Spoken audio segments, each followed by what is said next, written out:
Hey, good morning. Um, I'm first day the kids coming back for summer school. Happy me, I think.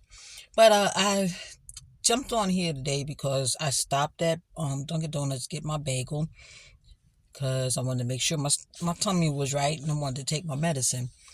And I was listening to a parent and a child's conversation who was in front of me.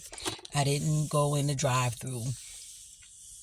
I'm trying not to do drive-thrus that much because I want to leave samples, but that's digressing. I heard a child, and this is why I always say raise them up.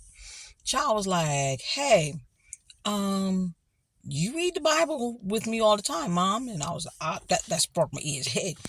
And he was like, "Yeah, we do. We read it all the time." He's like, "Well, Mom, um, Moses says thou shalt not kill." Mom said, "You're right. Moses did say, thou shalt not kill." She said, actually, it was the Lord that said that. It was part of the Ten Commandments.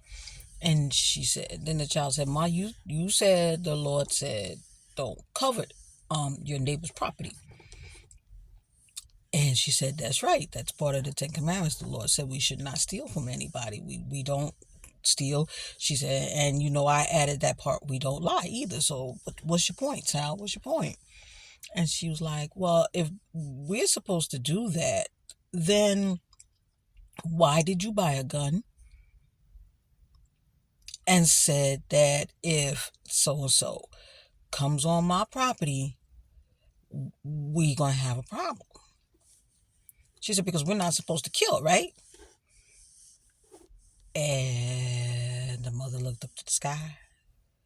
Because what do you tell a child? And I say this all the time. Your children learn by what you do, not what you say.